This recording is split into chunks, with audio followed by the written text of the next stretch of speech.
Hello friends, welcome and welcome back to my channel Smita the smile. कैसे हैं आप सब लोग? आशा करती हूँ आप सब लोग बहुत ही अच्छे होंगे और आपकी तैयारी भी बहुत अच्छे से चल रही होगी। मुझे थोड़ा सा डिस्टरबेंस हो गया सीरीज़ लाने में, क्योंकि स्कूल में एग्ज़ाम स्टार्ट हो गए थे और उसकी वजह से बिल्कुल भी टाइम नहीं मिल पा रहा था। मैं सोचती डेली थी, पर इतना लेट हो जाते थे स्कूल से आकर कि फिर बिल्कुल हिम्मत नहीं बचती थी सीरीज़ बनाने की। तो उसके लिए मैं सॉरी बोलती हूँ आप सबको।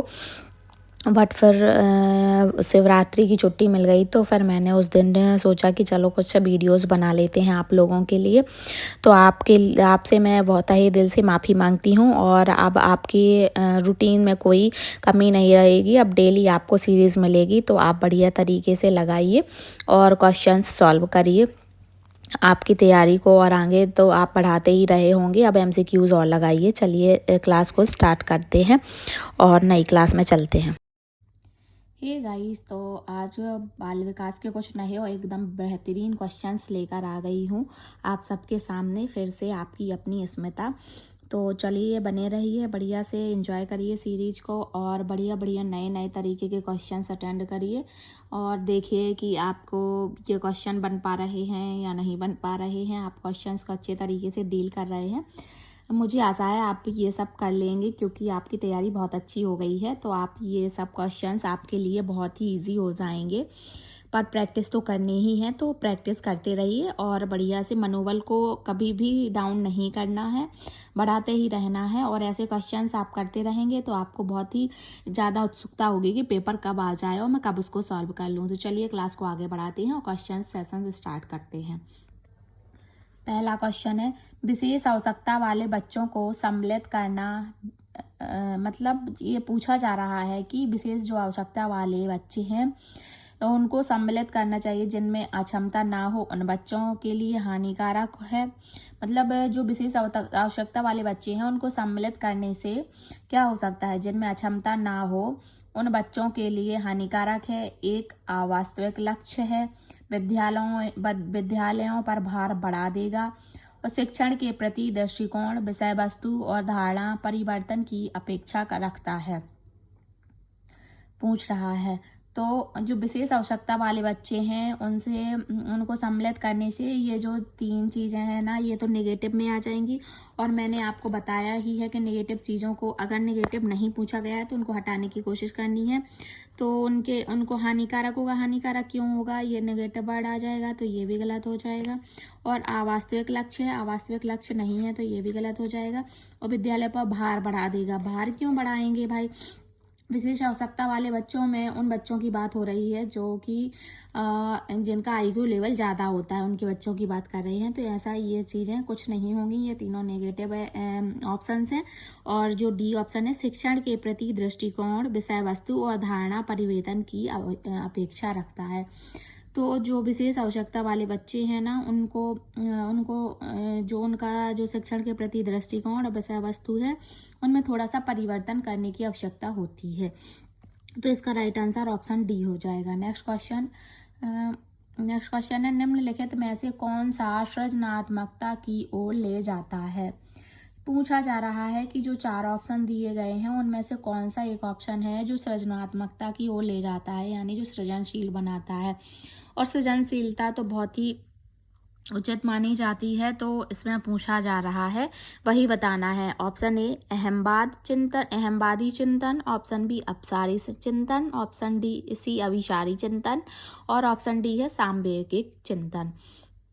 तो बताना है कि कौन सा चिंतन है जो सृजनात्मकता की ओर ले जाता है।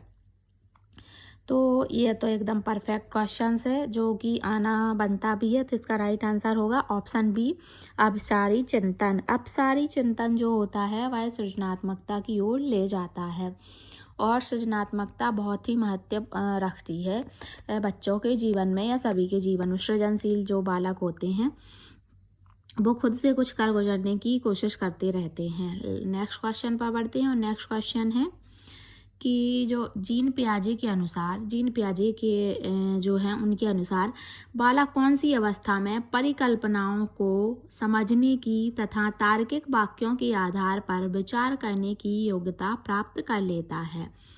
तो जीन पियाजे ने जो बाल विकास की अवस्थाएं दी हैं, उनमें से कौन सी अवस्था है जो परिकल्पनाओं को समझने की तथा तार्किक वाक्यों के आधार पर विचार करने की योग्यता प्राप्त कर लेता है? 2 से 6 वर्ष का बालक, 11 से 15 वर्ष का बालक, 6 से 11 वर्ष का बालक, या फिर 0 से 2 वर्ष का बालक। तो देखो 0 से 2 वर्ष का बालक तो तुरंत ही परिकल्पनाओं तार्किक चिंतन नहीं कर पाएगा, तो ये तो रॉन्ग हो जाएगा। और ना ही 2 से 6 वर्ष का बालक कर पाएगा।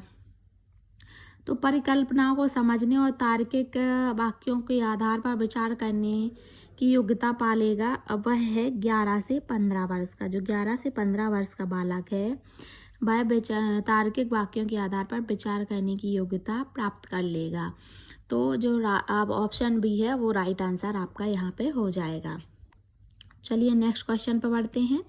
नेक्स्ट क्वेश्चन है, वे लोग जिनका IQ 90 से 109 की रेंज में के मध्य होता है, उनकी औसत बुद्धि होती है, या फिर उनकी अल्प बुद्धि होती है, या फिर वो श्रेष्ठ बुद्धि वाले होते हैं, या फिर सामान्य से उच्च बुद्धि होती है, पूछा जा रहा है। तो 90 से 109 रेंज में जो IQ लेवल होता है उसके बारे में पूछा जा रहा है।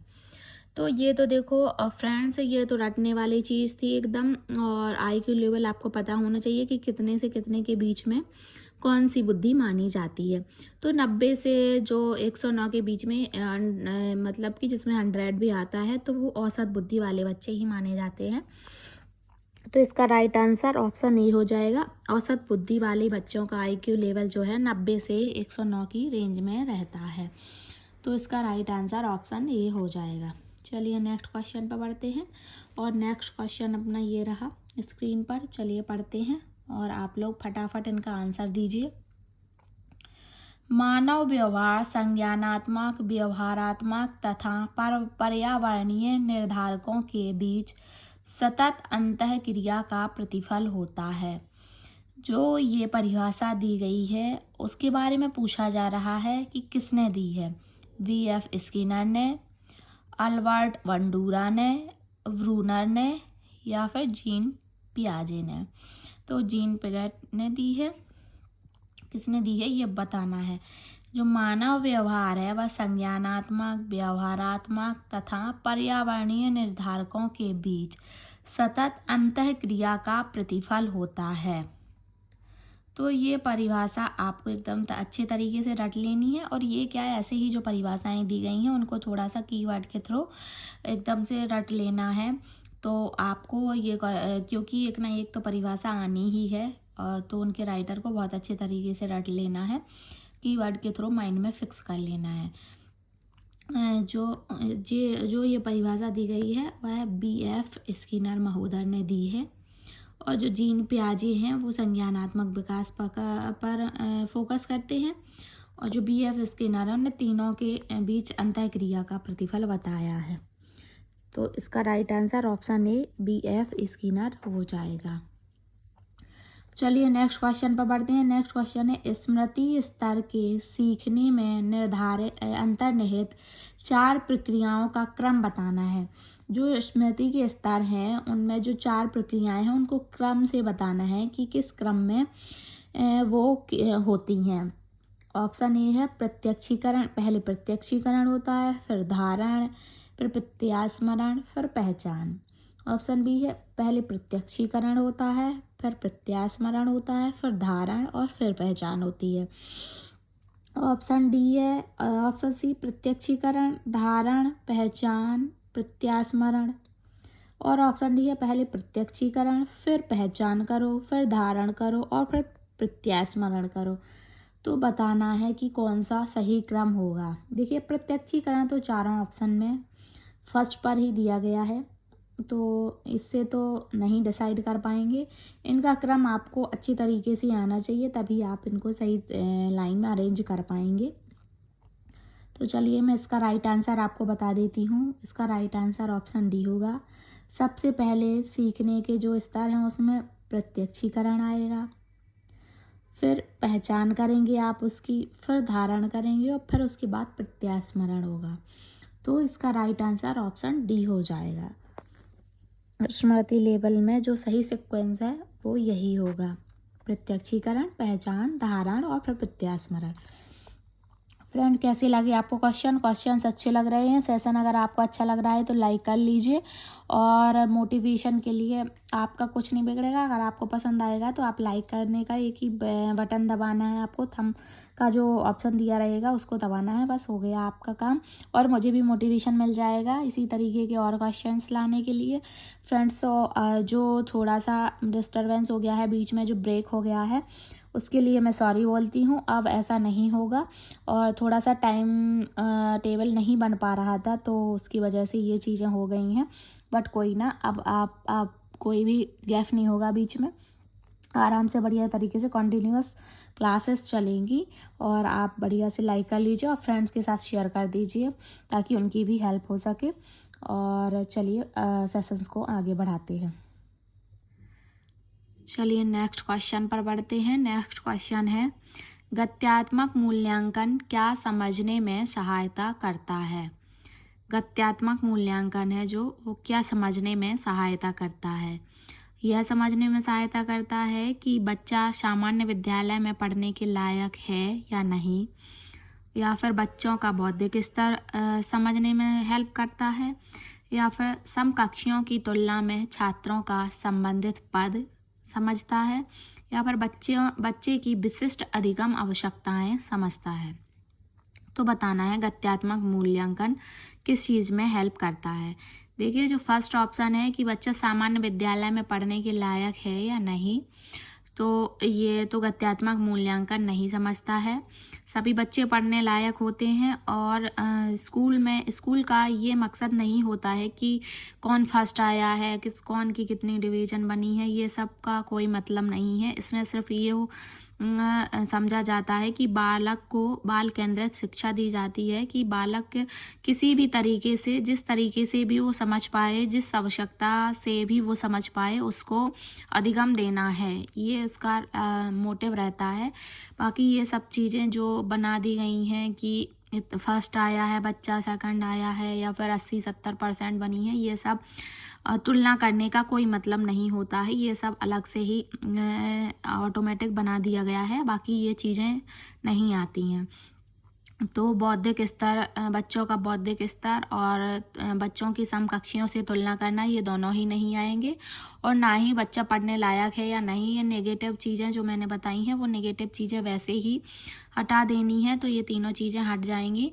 और जो लास्ट ऑप्शन है, ऑप्शन नंबर डी, बच्चे की विशिष्ट अधिगम आवश्यकताएं, जो बच्चे को अधिगम में क्या आवश्यकता है, किस चीज़ की ज़रूरत है, ये चीज़ का पता लगाना ही मेन मकसद होता है, और उसी के अकॉर्डिंग बच्चों को अधिगम कराया जाता है, वह सुविधाएं उपलब्ध कराकर।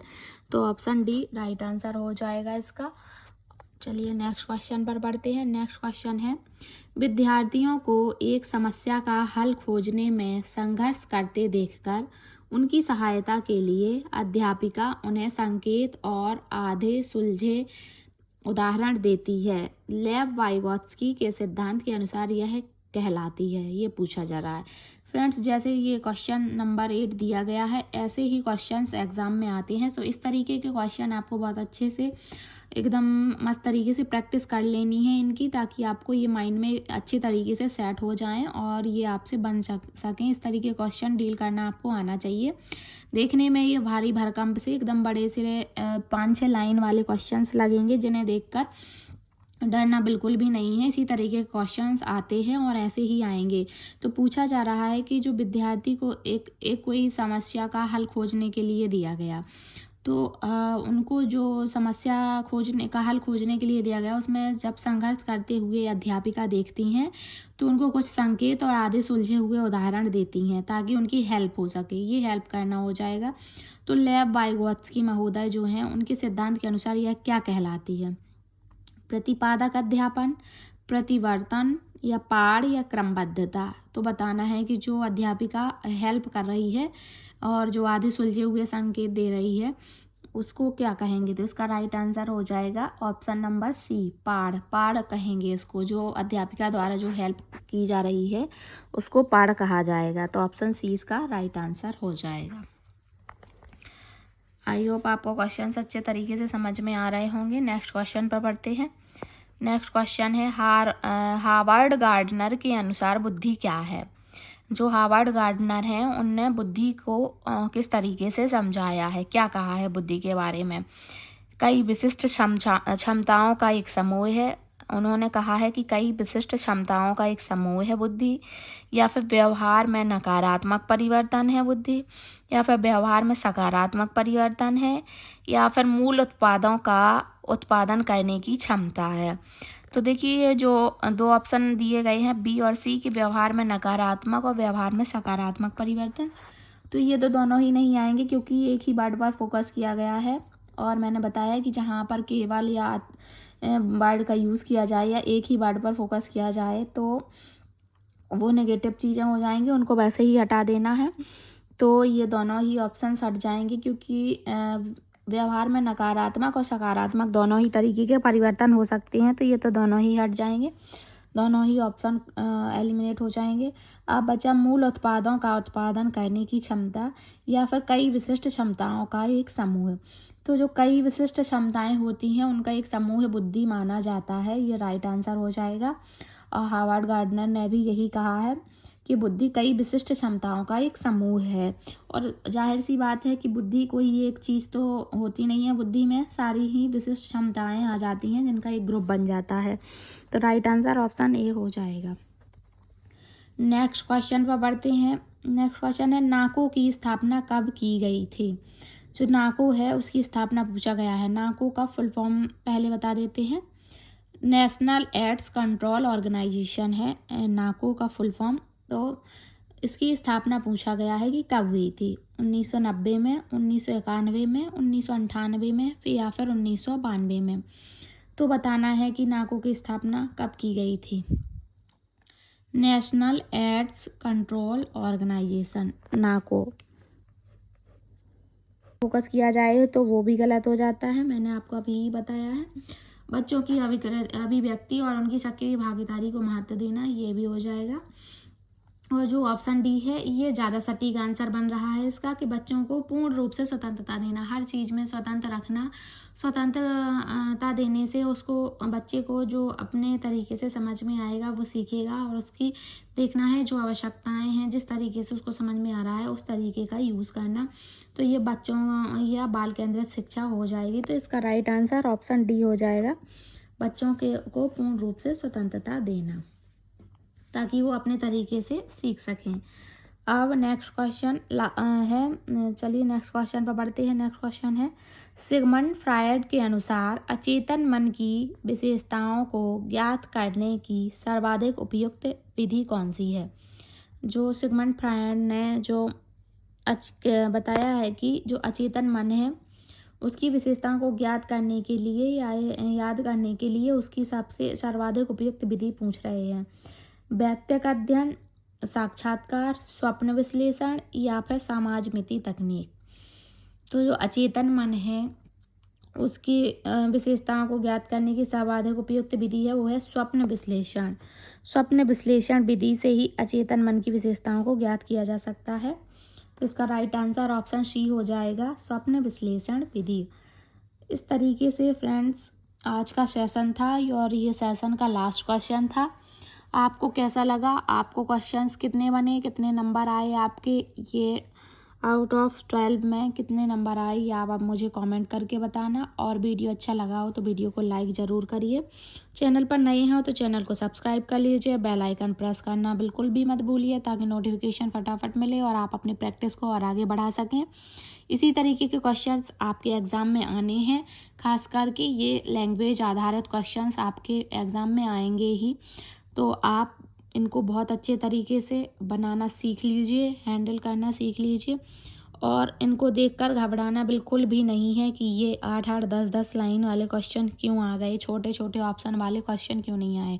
छोटे ऑप्शंस वाले क्वेश्चन बहुत कम आएंगे तो आपको टाइम इसमें ज़्यादा लगेगा और आपको टाइम मैनेज करना बहुत अच्छे तरीके से सीखना है। इसके लिए आपको एक फुल लेंथ टेस्ट ज़रूर लगाना है ताकि आपको पता चल जाए कि आप टाइम से क्वेश्चन सॉल्व कर पा रहे हैं या नहीं, आपको टाइम ही कम ना पड़ जाए कहीं।